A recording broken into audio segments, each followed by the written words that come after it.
afternoon, boss. Just want to give you an update. So the car was, when we ran, making 174 horsepower at 322 newtons of torque.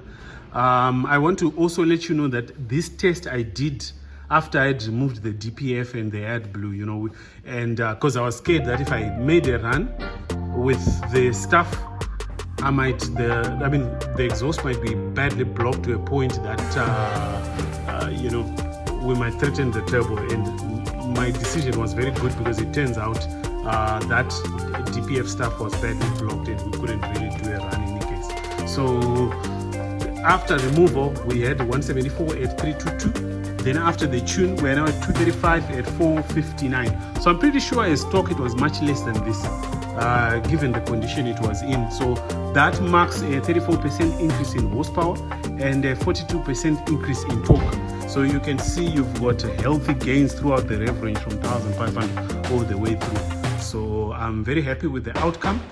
What's going to happen is I'm going to take it on a road test just to make sure everything is okay.